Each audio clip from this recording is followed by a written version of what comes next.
Hello, everyone. Welcome back to the same old Arsenal podcast. Hope you're all doing very, very well. Arsenal have just beaten Everton at Goodison Park, 1-0. We've ended the Goodison Park hoodoo. Thank God for that. It was a bit of a scrappy, bit of a cagey game, but you know what? 3 points at this stage in the season. I don't think any of us can argue with a 1-0 to the Arsenal. And most excitingly of all, it's our first semi-immediate post-match game of the season. How exciting is that? And of course, I'm joined by the wonderful Chris. How are you, mate? Yeah, I'm good, mate. I'm good.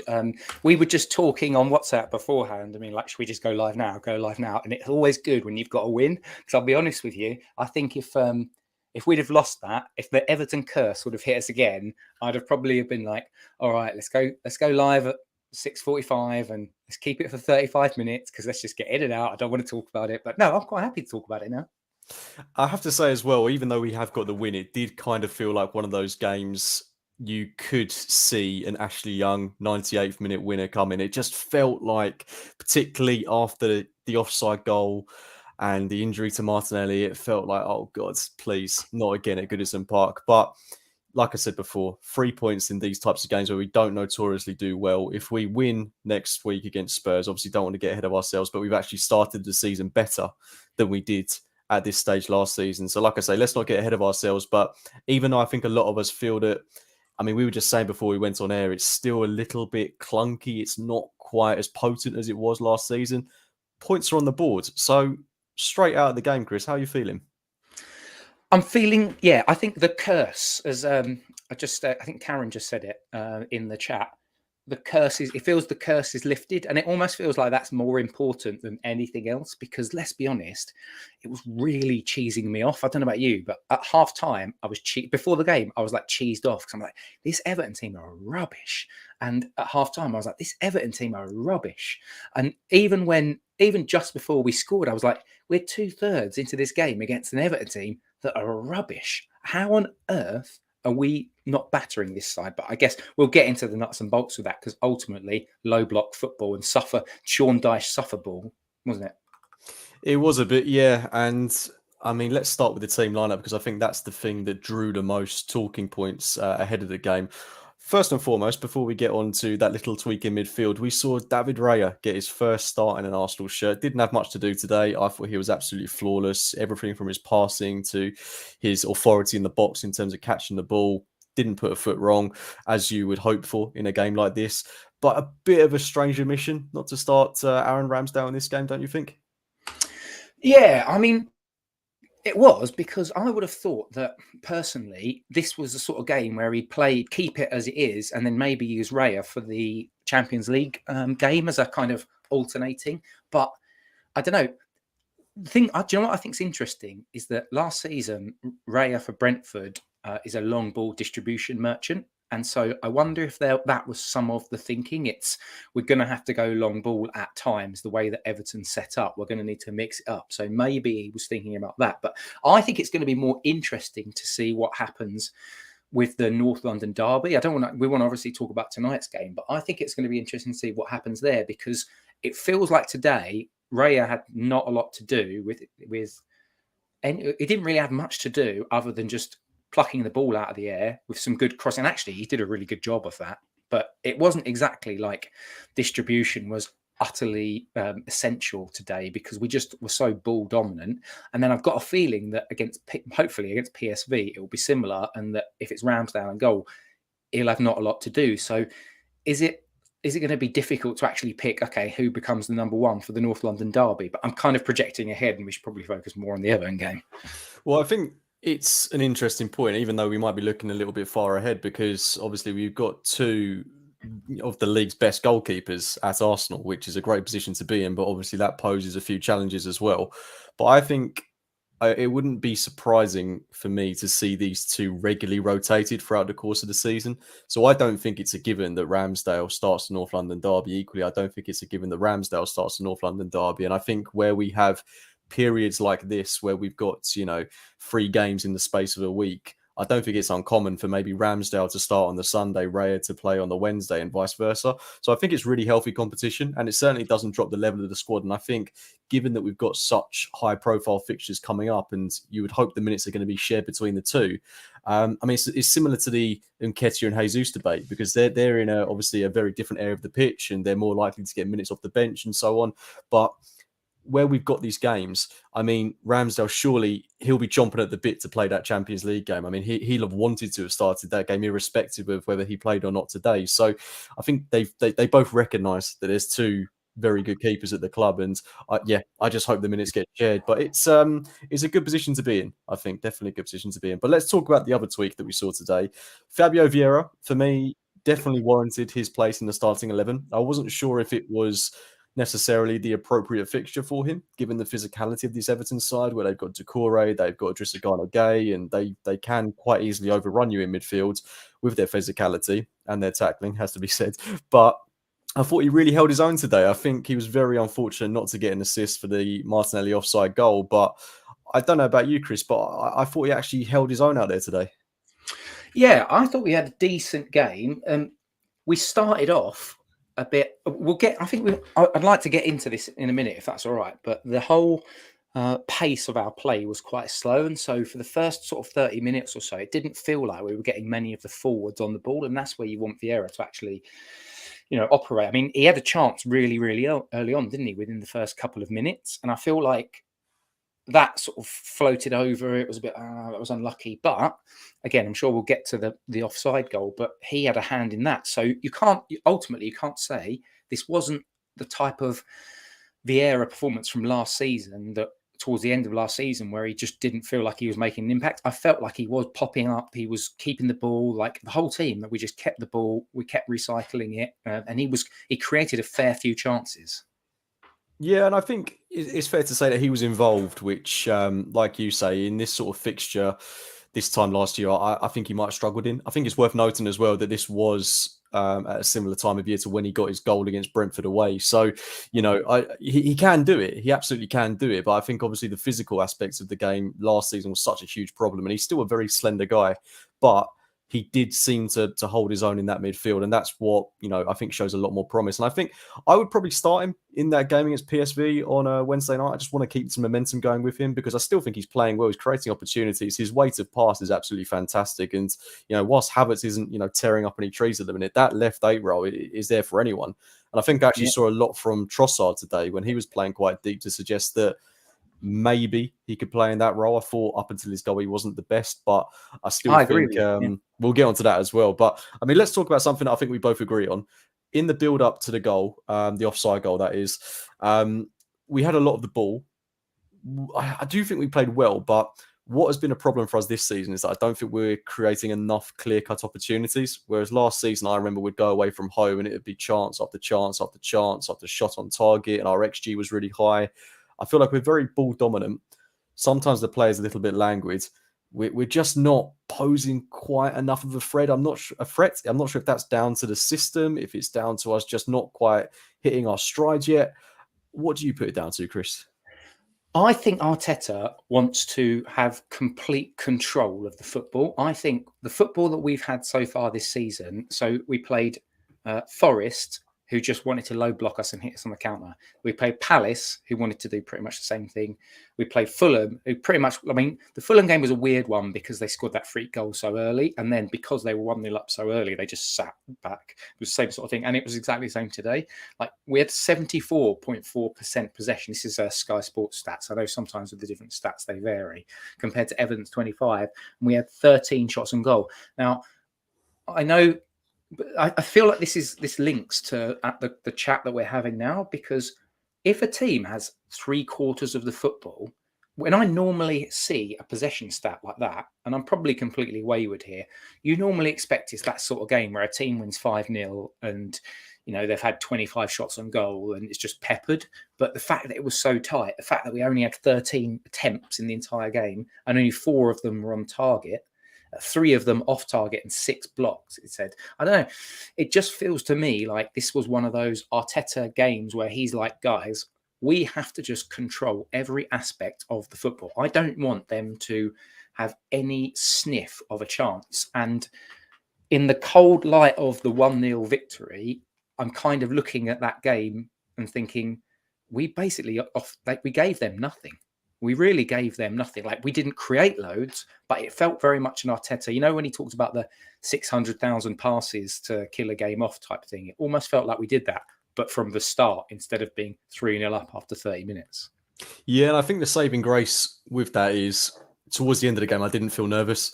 This is the sort of game where last season at 1-0, I'd be absolutely terrified that they're going to whip a ball into the box from a Pickford free kick on the halfway line and Calvert-Lewin could pop up and put it in the back of the net. I can't really think of any opportunity they had in the final 10, 15 minutes of the game where we looked in any serious danger. I mean, there was that half chance from Calvert-Lewin where he kind of fizzed it wide, but there was nothing really to suggest that Everton were going to get anything from this game. And I would have been disappointed. Can I just jump in? Sorry, just 2 secs. I want to ask you this.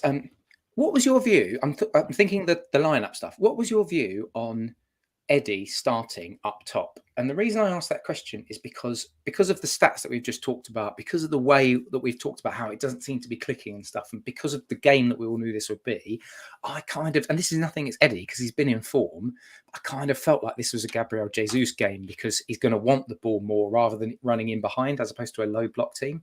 Yeah, and I'm in complete agreement with you as well. When I did the preview for this game with JJ, and we were talking about the debate about whether we should have Nketiah or Jesus up top, I was quite happy with either one, and I did kind of play on the idea that, you know, for Nketiah not to have started this game, having gone away with England and not played a single minute for his national team, it might have been mentally quite jading.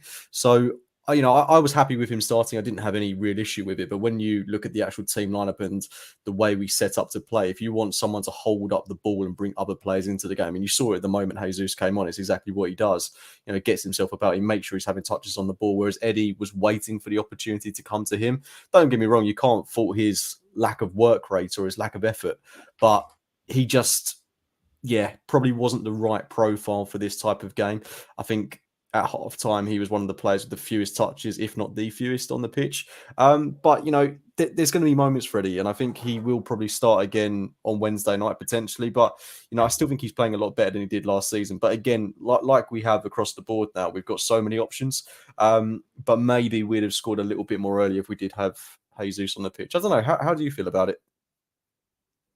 Yeah, for me, it, like I say, it feels like a game where I think Arteta has just thought, do you know what, you're playing well. You've just had your England call up. I'm going to give you a shout. But I wonder if, I suspect it maybe he'll get another shout for PSV, but for the Tottenham game, I'd have Gabriel Jesus back in because I just think he's that kind of player that just knits everything well together. And I would have said before the game as well, Martinelli and Jesus, the relationship they've got. But of course, I don't know, we're recording this just after the whistle, and we don't know how bad the knock that Martinelli's got is. But that's going to need to be something to be looked at, I think, because that's slightly a bit of a worry, really. Yeah, I mean, let's get on to it because, I mean, I think we've covered the first 20, 30 minutes-ish. That offside goal, I mean, I was so happy with the breakthrough at that point in the game. I have to be honest, I didn't celebrate the goal because I did think it looked offside. Me neither. Yeah, no, I just, as soon as it came to Eddie, I was just like, yes, that looks ever so slightly off to me. But I didn't realise when it went to VAR just how tight it was. And, you know, it's not for me to say whether it was definitely offside, whether it wasn't offside. It was so tight. In those situations, I think you would really appreciate seeing a few more angles. As it happens, we only had that one. So, you know, we can't argue against it. In the end, we've got the win. It doesn't affect the result. But it was such a well-worked goal, wasn't it, Chris? Yeah, it was fantastic. It was really good because it was like his trailing leg, wasn't it? And Nketiah's trailing leg for Mykolenko. But as you said, like, I looked at that and thought that kind of looks like it might be onside. But again, we'll go with technology if you like. But the real controversy is the knock from Gabriel against Beto, I don't know how you say his name, but that was a bit weird to me because they were saying like he didn't have an intention of going for the ball, but if he's trying to stick his leg out to stop an interception, is he not trying to go for the ball? But that's the first thing I didn't know. But even after that, like the ball in from Vieira, again, this goes back to what we said about how we thought Vieira played quite well. I thought that ball in from Vieira to set Martinelli through was really good. And then the way he just opened his body up to then flick it past Jordan Pickford, it was one of those goals that it gets ruled out on what feels like a technicality, and it doesn't feel fair. Yeah, I mean, you make a great point about it coming off Beto, because I couldn't get my head around that. I mean, you think the Everton guys played it. Surely, in any other situation, that is given as onside. But I think it's because it's not intentional. But I mean, he's intentionally. I don't know. It's one of these ones that is subjective, and I think that's where there's a bit of frustration. But then, even Eddie's leg, it's marginally offside. It's so marginal that, like I say, if we had a few more angles of it, then I think we could, come together with a more well-rounded opinion. But it was given offside. It was such a shame, because it would have been three games in a row in which Fabio Vieira has got an assist in. And I think he deserved an assist in this game, because he did make so many brilliant passes. But then also for Martinelli to have got his first goal of the season with such a brilliant finish, I think he really needed that confidence boost. But I think the real hammer blow out of that is obviously his injury. And like you say, we're going live straight after the whistle, so we don't know what the extent of that is. If anyone in the chat room has got any news on that. Yeah, Yamara just said, she said tweaked hamstring, probably set out PSV, hope to have him back for Tottenham. I don't know if that's just what she's heard, because obviously we're not listening to any of the post-match commentary or anything like that, but fingers crossed it's nothing too big. It does feel like one of the things that we've got better at doing is when any little niggle happens, it's like, nope, bring them off. Like, you remember when Thomas Partey went down against Tottenham, and he ended up literally throwing him back on. Yeah, throwing him back. It feels like we don't do that anymore. So fingers crossed. He's it's like right, you felt something, just come off. Let's just get it in ice and rest it. Yeah, and we've got absolutely no excuse not to be making those decisions. I think the only player he probably will continue to do that with is Bukayo Saka. But on that left-hand side, where you've got someone like Leandro Trossard who can come in, and you don't really notice a huge drop-off in quality. I mean, I'm sure we'll speak about his performance in a moment, but I hope he's back really, really soon, because I think we'll need him for the North London derby. It does remind me a little bit of when we took Bukayo Saka off against Nottingham Forest last season, and Reece Nelson came on, obviously had a fantastic performance against them. But if it's something similar with Martinelli, I hope that's the case. I saw a few people on Twitter saying that he looked like he wanted to play on, but the physios didn't want to take any risks. So fingers and toes crossed that is the case, and hats off to the club for making that decision. But the man that replaced him, Chris, Leandro Trossard, I don't think either of us were particularly impressed by his performance leading up to the goal, that is. I thought he was a little bit clumsy, just couldn't quite get the ball out of his feet at times. Obviously went away with his national team and scored a brilliant goal for them. But I don't think he's actually been great in all the games he's played for Arsenal this season, which is strange, because he was brilliant in pre-season. I'm not sure if it's a lack of minutes. He's not quite found his rhythm, but yeah, for the time he was on the pitch leading up to his goal, I will emphasise that, because I do think he changed quite dramatically after he scored. But he was struggling to get involved for me. Yeah, it felt like he lost possession a couple of times. There was one bit, I think it was probably about 5 minutes before the goal went in, where he got fouled in our half, but it felt like he was just dwelling on it a little bit more, and he just seemed to not really have that kind of impact. So when Martinelli plays, and particularly because he was up against 38-year-old Ashley Young, like in the first half, or the first sort of section of the match, I was constantly saying, get the ball to Martinelli, because he was so high and wide and left. If we'd have got the ball to him more, he could have had a real run at Ashley Young. And he started to do that, but Trossard naturally just comes in field, but he wasn't impacting and affecting the game as much as you would have hoped.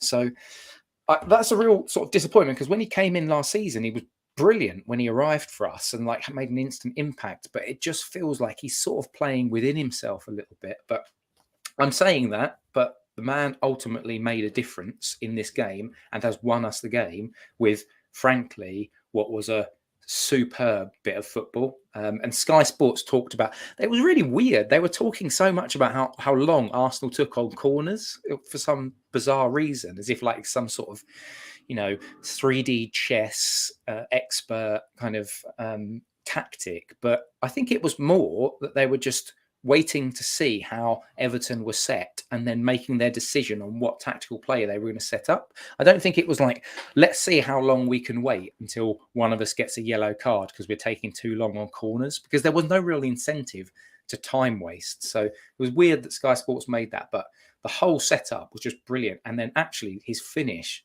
that was flipping marvellous. Yeah, before we get onto his goal, I mean, I think you've covered it there pretty well, but it did feel a little bit clunky, didn't it? There was a moment where after that offside goal was ruled out, okay, in the build up to that, I'm not going to say that we would, creating chance after chance after chance. We were dominating the ball. We were very tidy in possession, but there was a sloppiness to our game, I felt, after the offside goal leading up to half time. And it was a little bit frustrating because it's those sort of opportunities that, allow sides back into the game potentially. I mean, thankfully, Everton, never really had a sniff. There was that slight penalty scare where Doucouré went down, but, it's quite obvious that it was a dive. But apart from that, no real opportunities. There was that Dan Juma chance which went over, but I can't think of anything off the top of my head. But it was just our passing, Chris, that was a little bit frustrating for me. It just wasn't as neat and cohesive as it should have been. Yeah, and slow. Do you not feel like it's been like that all season? We seem to be very, very slow. I mean, we sort of touched about that earlier, so I won't touch on it too much, but it does feel like we're trying to just slow games down when sometimes you need to move the ball quickly, particularly with teams that sit in like Everton in a low block, tuck in. I mean, I literally saw Sean Dyche do the old like movement. For those people that are listening to a podcast, I'm moving my fingers inward, as in like be compact and like concede the wide areas, be compact, and let's just low block them and frustrate them. That was essentially their tactic. Even Gary Neville said on the ball, Everton were really basic. He called them basic, which, I mean, that was quite scathing, but it was true. Like they offered nothing, and it was more about us having to break them down. Yeah, I mean, what do you make of Everton, Chris? Because obviously they've not really signed anyone this summer. I mean, they've got Beto in, who, physically looks good, but I don't think he was ever really a threat in this game. I mean, he barely had a chance to get on the ball. But I mean, where they're in a situation where they're having to bring in 38-year-old Ashley Young, and it's not like he's a bit part player. He is a regular first team starter for them this season. I mean, he wasn't even that for Aston Villa last season. Surely, it's crazy if you're an Everton supporter, because this was a side that 10 years ago was challenging for top four. I said in the preview for this game that I remember them going toe-to-toe with us quite a lot of the time. But they're nowhere near that level at the minute. I mean, what's happened to them? I think what Sean Dyche has done is he's been reading too many Roy of the Rovers annuals from like the 70s, and that's the sort of style of football that he wants to play. Basically, Everton is, let's be big lads, let's be physical, let's go route one, and let's have big lads try and win headers and knockdowns. And the professional game now is just so much more sophisticated than up and at 'em, lads. Let's get at 'em, lads. It doesn't work. And Everton offered basically nothing. That is the poorest side I've seen in ages. And when you're watching it in the game, you're fearful of we're going to get that stupid corner skanking type thing. But they've basically done that to us for the last two seasons. Like Sean Dyche's first game in charge against us last season was Everton saying, "Let's just sit tight and hopefully we get something from a corner." And that's exactly what happened. But we were poor, and we didn't finish our chances last year. This time, all right, it's only one chance, but we did finish. And we actually had a second chance. We should have been 2-0 up shortly after. I think there was a Fabio Vieira block shot. There was also a Martin Odegaard went through. This game should have been 2-3-0, but I guess maybe just the Everton curse was trying to work against us. Yeah, I mean, we're talking about how poor a side Everton are, and I'm not going to disagree with you there, but I still feel like we're not scoring enough goals, and maybe I'm being really greedy and really selfish. But I just feel like goal difference could prove to be important, but also for the sake of lifting confidence. I really think it's an important thing to win these games well. Like I say, I don't want to be too greedy because we didn't get 3 points here last season. It's a ground that we've struggled out. I'm more than happy with a 1-0 to the Arsenal, but when the opportunities are there, and when we're so on top of an opposition, I feel like we need to score more. And okay, we did have those chances. Odegaard had that shot, which was straight at Pickford. Fabio Vieira had that opportunity, which I think he was a bit unfortunate with. It was a great block. Could have played Jesus in potentially. But we're still not putting the ball in the back of the net enough for me, Chris. Do you think that's a genuine cause for concern? Or do you think maybe I'm reading a bit too much into it? I'm not as concerned, and the reason why is because I think teams just show us more respect. I think teams basically just think, do you know what? This is a really good side. They control the ball. They're ball dominant, and they've got so many different options that can hurt us. We've essentially played low block sides. Even Man United went a bit low block on us. We've done bit, 5 Chris. games. They went very low block on us, mate. Well, I was just trying to be, but you know what? Man United are a weird one because they've got the quality players that can hit you in transition and on counter. It's like, oh, but they were terrible. Man United were terrible. Everton were terrible. I didn't think Nottingham Forest were that good. Crystal Palace weren't that good, and Fulham got a free goal to start off with. So, we're just going to have to accept that teams are going to low block us. Apart from the Liverpools, the Man Cities, or whatever it is, teams are going to low block us. We're just going to have to just deal with it. What I think is interesting is that, and I hope this happens, last season, Man City started off and people were like, oh, you know what, it's not quite working and it's not quite clicking. And yeah, Haaland's getting goals, but, you know, they're not doing that great. And we started off like a house on fire, winning loads of games, winning comfortably. And ultimately, we didn't win the title. So it'd be really nice if we could just flip that this season. And right now, we're stuttering our way through winning games. Well, not stuttering because we were dominant today, but you know, it feels like because we're not finishing teams off, we're a little bit stuttery. But it would be nice to have everyone talking about Man City, Man City, Man City, and then suddenly maybe because Arteta is doing a little bit of rotation, when we get to February or March, we can be the ones that suddenly turn it on. But maybe that's slightly wishful thinking. Well, what better game to turn it on against than the one we've got next Sunday? But look, we won't jump the gun and talk about that one. One player I do want to talk about today, Chris, is Declan Rice, and I know he's probably going to be on everyone's lips once again. But his performance, I thought, was fantastic. You know, as he was against Manchester United, as he was for England in the games he played on the international break, just everywhere. I don't think it's an exaggeration to say that he is our midfield, or he was our midfield for at least today. I can't think of any real errors he made apart from maybe one where Decore slipped him. But apart from that, he was just absolutely everywhere. The number of times he won the ball back. That for me felt like the difference, because there were times last season when that happened a lot, when teams were in transition and there wasn't anyone there to mop it up. Partey did it from time to time, but I think Declan Rice was so good at getting back with his athleticism, just breaking up play. And he arguably should have had a pre-assist. There was that moment where I think he played, we didn't even play the ball through. He made a tackle in Everton's final third, went to Ødegaard. I can't quite remember who Ødegaard slipped in, but it was Eddie. It was that Eddie opportunity where he took a touch far too wide. But yeah, I mean, again, it's games like this that I think Rice is going to be such a key difference maker in. It's a reason why I think we've won the game today, to have someone like him in the fold. How transformative has he been to us, Chris? Well, massively, and you're absolutely right. For me, it's that transition stuff. It's little things. Like I just remember there was a transition moment where he just nips in and he flicked the ball away, but then I think it was Doucouré just flicked his leg and we got a foul.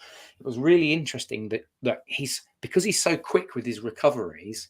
That stuff where last season, that's the sort of thing where attacks are generated with teams like Everton that have done absolutely nothing. But if they can string 3 passes together and go from front to back really quickly, then suddenly we find ourselves on the back foot. And we're saying things like, how on earth have we lost that game? Everton had 2 shots and they scored 1 goal. But it's those tiny moments which, because they get snuffed out early, and that's what Rice is expert at doing, we end up saying, yeah, no, 3 points to us. Rice had a really, really good game, but I always think that's really interesting when you get those moments where it's tiny, like little interceptions, which at the time just feel like, oh, that was good. But last season, that turned into dangerous sort of transitions. And we are much more capable of dealing with transition sides. It then just becomes, as we've talked about, can we actually break down teams? And again, there's more to do because, as we've said already, we're still struggling against those low blocks. But hey, maybe it'll come. And I'm sure it will. One other player Can I just jump in and say James has said Rice will get caught out. James said against better opposition. I'm really not sure that's the case, my friend. I mean, he's been an absolute game changer against Man United. Man United are meant to be they're struggling, right? but Man United are meant to be one of the teams that are up there and challenging. Declan Rice will win. Declan Rice will, just through those little moments, which feels like he's snuffing stuff out, he will be an absolute game changer for us. So respectfully, Mr. Hope, I disagree with your opinion, but thank you very much for making the comment. And sorry, I'm just going to say one more thing. If anyone's got any questions, just whack them in the chat. I'll star them, and then we'll try and get them at the end. Yes, please do get your questions in. I think that's a very harsh comment, mate. A very harsh comment from James there. I think Rice has proved it on the biggest stage already. I mean, look at the performance he's putting in with England. I mean, whether you take international football seriously is up to you. But I mean, he drove that West Ham team forward against, you know, some of the best opposition in the Premier League last season. He led them to the Europa Conference League final. You know, he was a key reason of why they won it. So, you know, I think he's worth every single last penny that we've paid for him. And I think he will match up against any midfield in the world. I've got absolutely no worries about that. But lastly, mate, the last point I want to touch on the Everton game is just Bukayo Saka again, because I think, you know, we've spoken quite a few times about him on this podcast that we don't quite feel like he's gotten started on this season yet. I think maybe that's a bit harsh. I don't think he's been bad by any stretch of the imagination, but he's not been quite as, how can I put it? He's not been as convulsive as he was last season. He's not been as threatening, as terrifying for the opposition. Do you put that down to anything in particular, or again, am I just being, you know, overanalyzing of the situation? To me, I think he's being doubled up. Like Everton did this last year under Sean Dyche's first game. I remember Newcastle did that at the Emirates, and I think Everton tried to double up with him today. I also think that Mikalenko, who he was up against, seemed to be he got away with so much. I counted 5 or 6 fouls, and some of them, like, all right, they're just totting up, but surely once you get to the 5 or 6 mark of fouling the same player, that the same player fouls the other same player, you need to just be saying, okay, you're going to get booked now, mate. So he got away with that a little bit, Mikalenko. But you know what? We're not holding that. I think Saka hasn't got started, but I feel like last season we were saying the same thing at this time. And really, he kicked in around September, October time. So I feel like we're going to get that from Saka. And also, here's another thing which we need to be mindful of. He got an assist today because he was the one that played the pass for Trossard. So that's now 2 goals. And I don't know if he's 1 or 2 assists, but I think he's we're got 5 games in. Yeah, we're 5 games in. Saka's got him. He's already on the end product side. So hey, if he can keep getting those assists, keep getting totting up with the goals whilst sometimes being crowded out, totally fine with that, mate. Totally fine with it. Yeah, let's hope, you know, again, I've already referenced it, but next weekend, if he can be the guy to turn up in that game, I don't want to get ahead of myself. But Chris, look, I'm conscious that we're probably not going to get a chance to chat before the PSV and the Spurs games coming up. Obviously, we've done a little bit of rotation today. Heading into that game on Wednesday night, what would you change about this Arsenal team? That's a really interesting question, actually, because I think we need to rotate just because of the volume of games and important games. We can't just Europa League our way through to just changing loads and loads. So I think it's interesting that Arteta went with Raya, for example. I don't know enough about PSV, just holding my hands up as an Arsenal fan that doesn't watch a lot of continental football. But if they're anything like the PSV sides that we've played, they're going to want to try and control a little bit of the ball. Like that's what happens in Europe, isn't it? You get teams that actually try with a bit more possession. And so I do think that the likes of Saka or Martinelli will get more joy. I mean, Martinelli might be rested now because of the knock that he's picked up. I think it's the sort of game where I sort of feel like Kai Havertz could potentially have a decent shout because you've got a coach team that wants to play football and he's technically a good player. I thought Havertz came on and did all right. I mean, he didn't do amazing. He didn't do poorly. I thought he did just all right tonight. But personally, I think he won't look to change the big players like a Gabriel or a Saliba or I think Declan Rice will play. I think Vieira deserves another shout. Would I play Gabriel Jesus? I might give Nketiah another shout and say, do you know what? See if you can knock yourself a Wednesday night Champions League goal with a view to having him for the North London derby. And I think Trossard has probably cemented a place, maybe on the left wing, on on Wednesday night, because it was a really good finish. It was a really good finish. And maybe he just needs to be getting a bit more time and not playing through the central. But it's a tough one.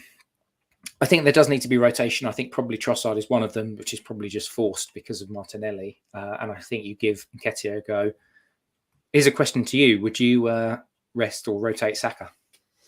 Well, funnily enough, I think it's interesting where Trossard got his goal from today, and how well he took it with his left foot.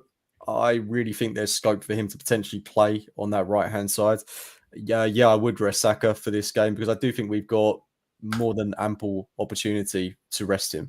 When you look at the players we've got on the bench, Emil Smith-Rowe, Reece Nelson, Leandro Trossard, who came on, given that he has played so much football so early into the start of the season, I think, we should be okay to give him a bit of a break. And then obviously you've got an option to bring him on off the bench. I wouldn't be opposed to, say, having Reece Nelson on the left-hand side, where I think he plays very well, and then having Leandro Trossard on the right-hand side. I don't think that will happen. I think if it is to happen, it will be vice versa. And to be honest, I'd be surprised if Nelson was to start. I think Saka is almost destined to start this game. But yeah, I think it would be a shame not to make the most of the squad.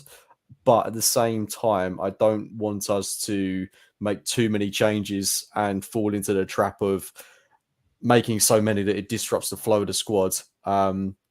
Even though I don't think we're in full flow just yet. But you know what I mean? In the Europa League, I think you can make more changes and get away with it.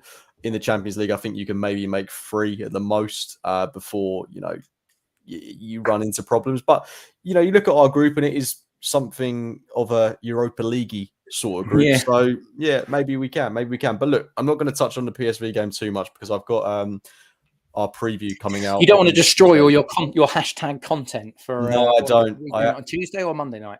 It'll be Tuesday, and I think we're going to go for the slightly later time of about 9 p.m. Keep your eyes out for that one. I'm sure we'll get the advertisements out shortly. And then obviously, again, don't want to do the same thing. Don't want to ruin the Spurs preview, but it'd be wrong not to talk about them because they obviously came from behind to get an emphatic win against Sheffield United. A lot of people laughing that up on Twitter. But I think, to come from behind so late in the game to win at home, I think if it was us, we'd be absolutely buzzing with that. And I think it's just adding to the feel-good factor that is around Spurs at the minute, unfortunately. But I don't want to say they look the real deal yet, Chris. It's so early on into the season, but they look a lot better than they did last campaign. And I think it's going to be probably one of the tastiest North London derbies that we've seen in a while. Yeah. The thing about Tottenham is they seem to be giving up lots of chances. And that makes me hopeful because I don't think they're going to come. So last season, Conte suffered ball. He came to the Emirates and basically decided to try and snuff us out and play low block football.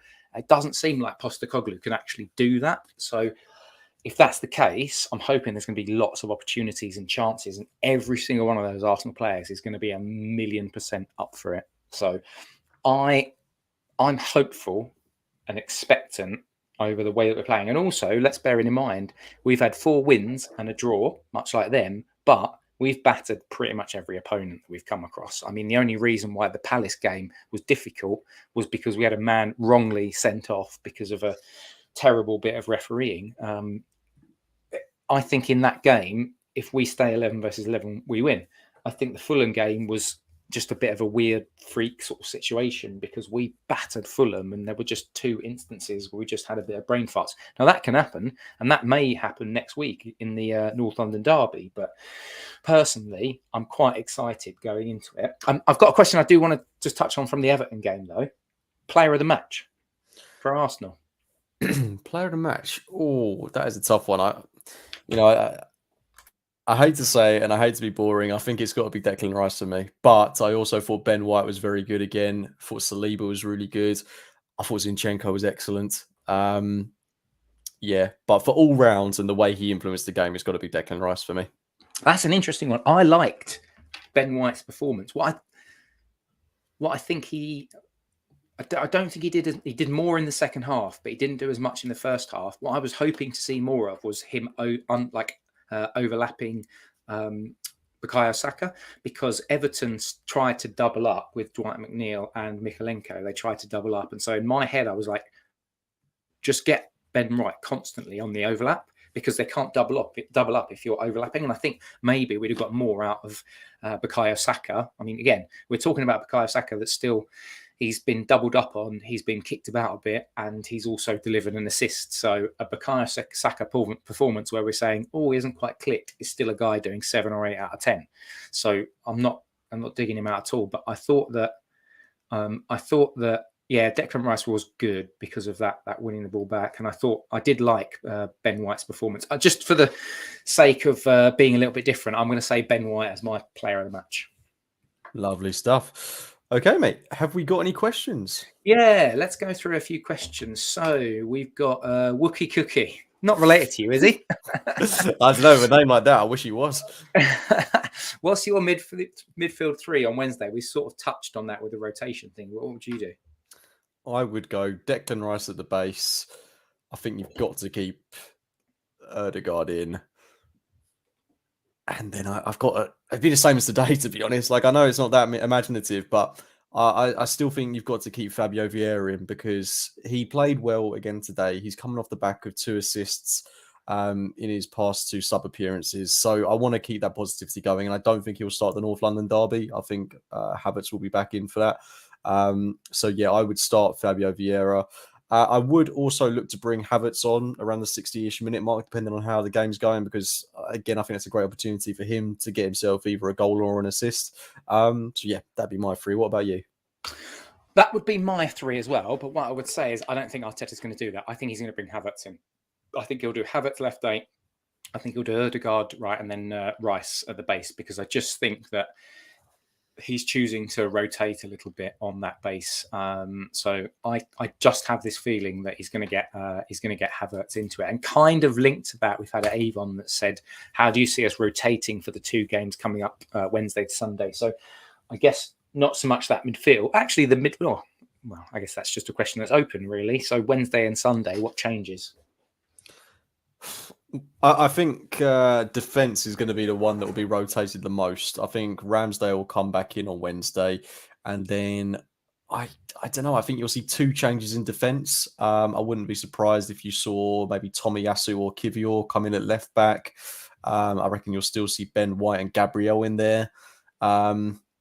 I think we might rest Saliba given his ends to last season and with that back injury in mind. So, yeah, I think that's where you'll see changes. Midfield will stay the same, and then Trossard and Nketiah. So I think it'd be very similar to what we saw today, to be honest. I'm thinking in Mikel Arteta's mind rather than what I would prefer to see. I would love to see, Smith Rowe, Nelson all get an opportunity, but I don't think he's going to make that many changes. So I think you'll see the wholesale changes in defence.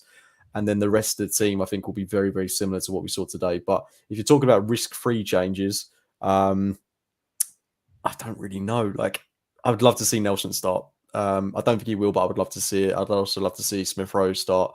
But I think these are guys that will come off the bench.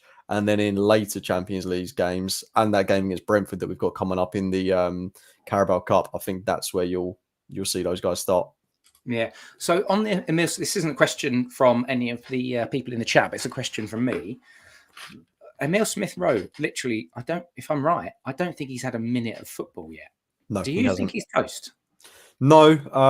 And the reason I say that is because I don't think there's been an opportunity for him to get on the pitch and affect the game in the way that Mikel Arteta sees it. I really do believe that he wants to bring him on, but in a game state where the game is effectively won.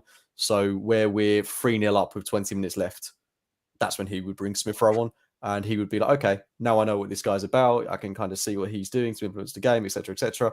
I don't think he sees him as someone that he can bring off the bench to change a game if we're chasing it, which would be a shame, because I do think he's got that ability. I'd love to see him get some minutes on Wednesday. I think he has to. If he doesn't get a single minute on Wednesday night, that would be really disappointing, and I would worry for him. I think he's almost destined to start the game against Brentford. If he doesn't start that game, I'd also be very worried for him. But I think it's a case of Arteta not knowing what he's going to get out of him. How do you feel? It's a weird one, because he was literally the guy that started the recovery from the doldrums a couple of years ago. Like, Smith Rowe came in for that Chelsea game where we absolutely smashed Chelsea at home, and we've never looked back from that moment. And Arteta gave him the big contract, or Arsenal gave him, but Arteta, he's been given the number 10 slot. He's been given all of that sort of stuff. And the perception was that this is one of his go-to guys. But, well, you and I both love KT, but we can see how when Arteta arrived, he loved Kieran Tierney as well, played him all the time. But I feel like with Tierney, there came a point where Arteta just said, because of your injury proneness, I can't rely on you anymore. And so therefore he just looked to move on. And Arteta is a ruthless manager. He is a guy that just wants to win, win, win. And I just wonder whether or not there's been a few injuries for Smith Rowe. And as a result, Arteta is almost giving him the Kieran Tierney treatment. But I'd like to see him, because I like the way that when he gets the ball and runs with it at his feet, he can disrupt defenders, he can disrupt opposition, because if you can beat 2 or 3 players, you can completely change the way in which an opposition sets up, because quite often teams are detailed to say, win your individual duel. Arteta talks about winning individual duels. If you've got a player that you can take out of the game by beating them in that duel, then you can open up more space. I'm quite surprised Arteta hasn't played more of him. I think he will probably, I don't know, like you, I don't know when he's getting the minutes, because I just don't think Arteta trusts him anymore. But I don't really know why that is. Just as a quick aside, Gental 1969 has said KT's playing against Real Madrid tonight, so fingers crossed. Let's have hopefully he has a good game. And then Avon has also said what he's found very confusing in the preseason is that he started both ESR and Vieira in the 8 positions, but after a couple of games, he's moved Vieira to the right wing. He hasn't moved Vieira to the right wing. He's moved him to he's played left 8 today, but ESR was the guy that he kept at 8. Yeah, I mean, I think that's the position that we'll see Smith Rowe in when he does eventually get a start for us, because like you say, he's got that right ability. 8 or left 8? Left 8. Yeah, I'd be surprised if he started in the right 8. But I think, the beauty of Vieira and Smith Rowe is they've got that potential to also play in the right 8. I think they can quite comfortably do both. As can potentially someone like Kai Havertz as well. So lots of opportunity there, but that's only in the situation that Ødegaard picks up an injury, because otherwise I think he's going to practically start every single game for us this season. But like you say, the beauty of Smith Rowe is he's got that ability to drive and bypass players. And I feel like particularly in a game like today, where we are struggling to break down a low block, you just need that difference maker. Trossard did it a few times as well. So he picked up the ball in quite a deep area and just charged forward, and Everton just weren't expecting it. So if we've got someone that can do that can be different to the other options that we've got, because Fabio Vieira doesn't really do that. I mean, he'll pick up a tidy pass, but he won't charge into the box. Smith Rowe will, and he'll be able to play those little 1-2s, and before you know it, he finds himself in a goal-scoring scenario. Yeah. I'd be surprised if he, was on the fringes of being thrown out, because, okay, he has had a few injury concerns, but he's been back, since January pretty much. So it's not like he's been, away from the squad with intermittent injuries. Okay, he's hardly played an hour of football in that time. But he went away with the England under-21s, was great for them. And he looks fit. He looks sharp. I just hope that he gets an opportunity, because he's too good of a player to not be playing football. But before we get carried away with that, any more questions? Yeah, I've got a few more. Sorry, we deviated a little bit there, but from Robert Stevens, Mr. Stevens, I don't want it to seem like I'm getting on Saka's back, but do you think we should give him a break for the Champions League game? He hasn't really been his normal. We sort of talked about that. He hasn't been that same. Would you be dropping Saka? I don't think we can we? I wouldn't be seeing it as dropping him, but like I say, I wouldn't be opposed to a front three of something like Trossard, Eddie, and Reece Nelson. I think that would be a good front three for Wednesday night. Whether you deem that as Champions League standards is another thing. Part of that seems a bit Europa League-y to me. But I think he'll play on Wednesday. I think it's almost guaranteed. I mean, Gental has 1969 just dropped in with a no, which it's blunt, and it's probably how a lot of us feel at the moment. Question from Karen, which is, do you think Saka is not protected enough? I'm going to jump in on that first and then get your view, which I think is the answer is yes. He gets doubled up on. There was one moment earlier today where he gets cleaned out by Mikalenko, and it was like, I think it was one of the 4th or 5th times, and the referee just said, no, there's nothing in it. And you rewatch it, and Saka he releases the ball to either an Ødegaard or a White on the half turn, and he just gets cleaned out, and they were just like, nah, carry on. And I think Everton ended up getting the ball back through a throw-in or something like that. But we've seen this last season. I just think it's going to continue. And I feel like there's going to need to be some sort. It really sad. We're going to end up with Saka picking up a big injury unless they start looking at this a little bit more. It's odd because people seem to talk a lot about how Grealish picks up, gets fouled and gets targeted. But I think Saka gets targeted almost, just from my personal opinion, almost as much as Grealish. Yeah, if not more. I mean, it's because Saka, similarly to Jack Grealish, is that they're players that will always take their man on. They don't traditionally do what a winger does and just bomb down the wing and put a cross in. They always look to cut inside and get it onto their stronger foot. So I think because it's become such an indicative part of his game, referees have become a little bit numb to it, and they just, like you say, they just let it happen. But no, I mean, in answer to the question, he's definitely not protected enough, which is a real shame because he is one of the world-class players that England have got that could potentially be one of these guys that lead us to a tournament win in 2024. Don't want to get ahead of myself, but I think he is that good. Yeah, let's not jump too far ahead, but actually, there's a reason that we Arsenal fans call him Starboy, because it's absolutely massive. Right, let's do a couple more. Wookie Cookie, your cousin twice, 3 times removed, says, is Raya playing, meaning Ramsdale starts on Wednesday? I think we've sort of touched on it, but let's just close that loop off. Yeah, I don't think it's a given. Like I say, I think you'll see a lot of times when we've got situations like this where we've got a game on Sunday and a game on Wednesday. I think any one of them could start those 2 games. But I think Ramsdale has been promised the game on Wednesday night, so I'd be very surprised if he didn't start it. But remains to be seen. A little cheeky Ramsdale related question there, and this is from Yamara. And Yamara, just to let you know, what I was drinking earlier was a spiced rum and coke, but that is long gone. So I'm back on the Brewdog Lost Lager at the moment. But Yamara says they were saying that Ramsdale was walking around sulking. His body language looks defeated, and it's causing issues in the dressing room. I guess the question is, are the media creating their own narrative? I've seen a couple of pictures where Ramsdale was smiling on the Everton pitch, kind of like as he was obviously knocking the ball around. What do you think on that? I mean, you might not have seen any of that, Cookie, but do you think that's even a thing? No, not at all. I saw a picture that Arsenal tweeted before the game of Ramsdale with his arms around Raya, and they both looked, incredibly happy with each other. And look, Ramsdale's a very smart guy, and I think he'll be more than aware of the situation that he finds himself in. And like we spoke about when Raya first came in, he will relish his competition. And I think if he starts on Wednesday night, he'll be out there to prove a point. I think it's such a good scenario to have. Whether it works, remains to be seen. I do think inevitably one of them will probably move on. But I think if that happens, they'll move on being a better keeper for it. So I think it's going to bring out the best in both of them. And I don't think it's an issue. I think it's an absolute non-issue. Just on the top of your head, who do you think will be the one that moves on? Raya. Really? I think, yeah. Interesting. I think it's going to end up being Ramsdale because the relationship with Iñaki Cana, the goalkeeping coach, and I also think this feels very similar to when Leno was the number 1, and then after an international break, Ramsdale was brought in against Norwich, and he never looked back. I don't think it's going to be exactly the same because I think they're 2 quality keepers, and I think Arteta will be a little bit more.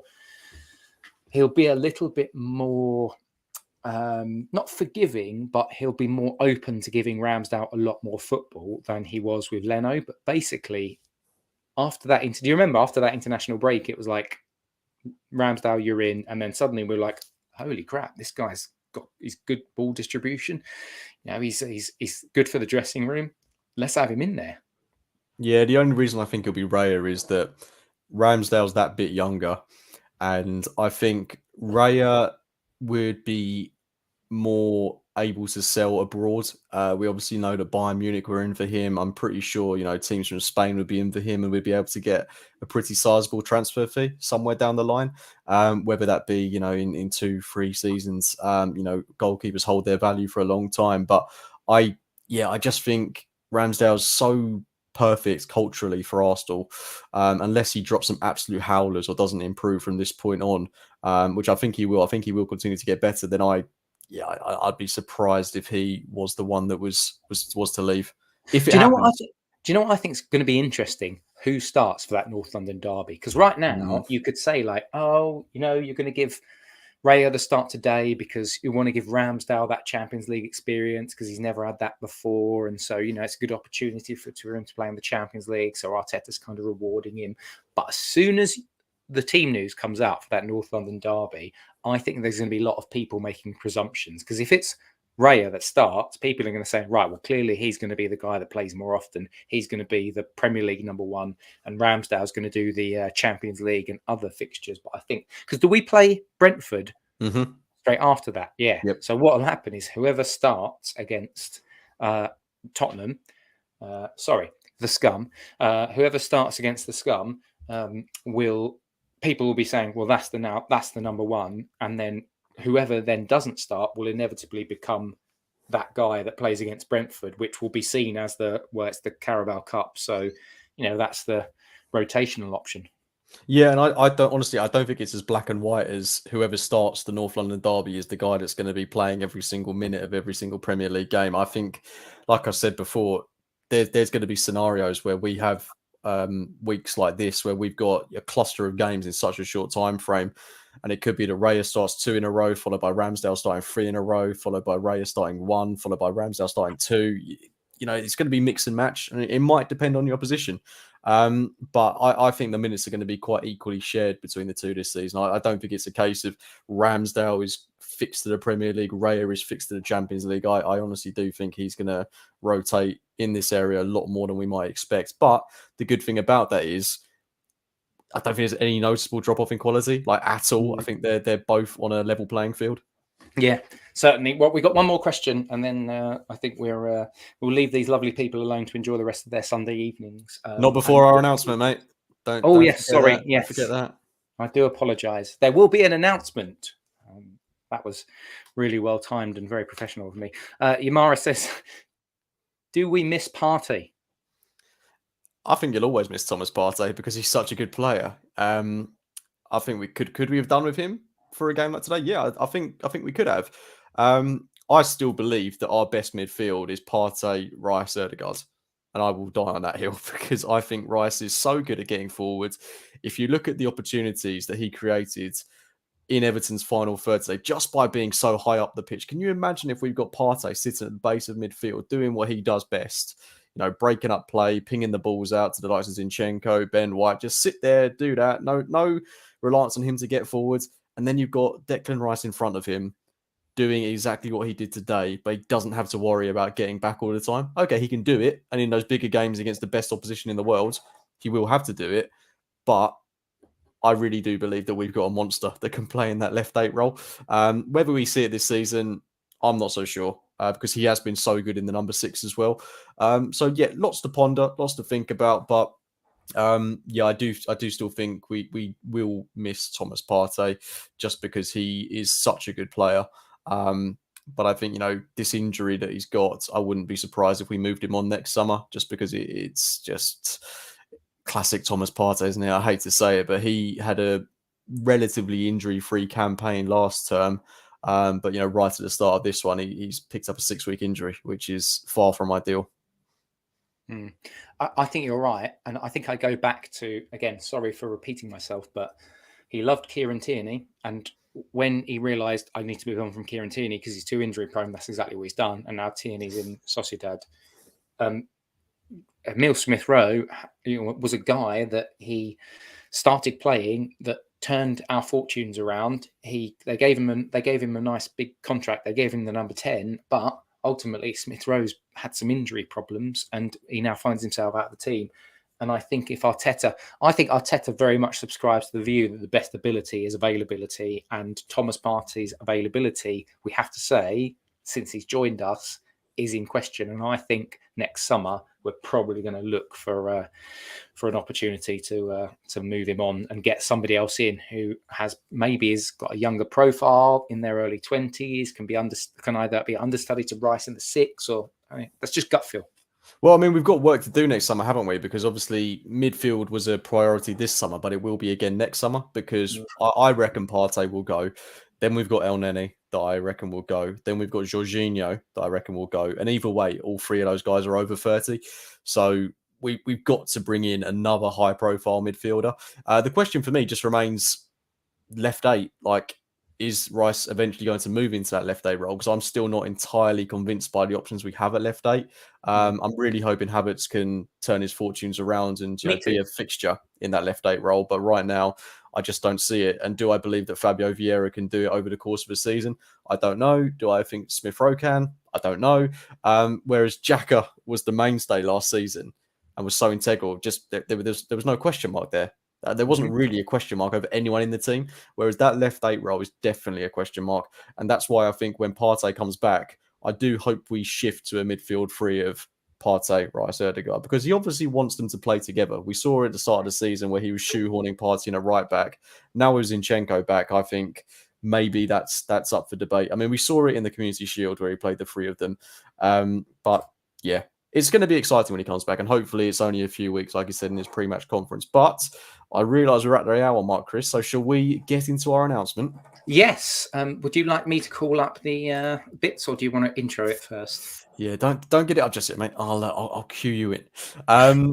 So yeah, we're very excited to say that we are collaborating with the lovely Ruth Beckart. So we've got a sponsorship going on, hopefully throughout the course of the season, where Ruth is incredibly kindly donating pieces of her artwork to give away on the same old Arsenal YouTube channel and across our various platforms. So we're going to be doing a giveaway twice a month, and each time it's going to be a different piece of Ruth's artwork. Now, to enter each competition, this will be the same across the boards for each one.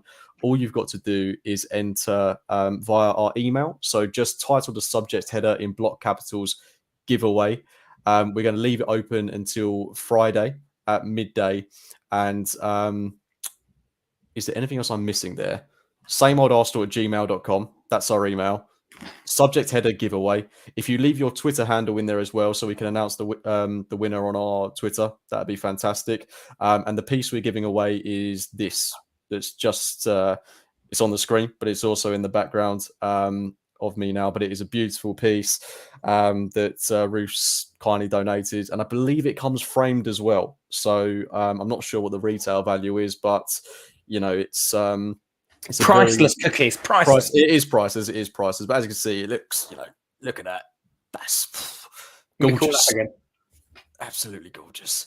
Yeah, I think, if this was on Bargain Hunt, that would be a big money seller. So yeah, make sure you get your entries in. Just to confirm, Friday 12 p.m. is when it closes. And all you've got to do is email the sameoldarsenal@gmail.com, subject header in block capitals, giveaway. And just in the email, put your Twitter handle, and we will announce that at some point on Friday afternoon. Let's hope we remember to do that. I'm sure we will. But that's it. I think that's it. Unless there's anything you want to add, Chris. No, mate. Another win. We're cooking on gas. We've avoided the hoodoo. So glad we've got that monkey off of our back. It's another one, just another itch that's been scratched. Take us home, and let's enjoy the remainder of the weekend up to the PSV game. And once again, your show. When are you doing it again? So myself and the wonderful JJ, who's becoming a bit of a resident on the channel now. It's great to have him on so regularly.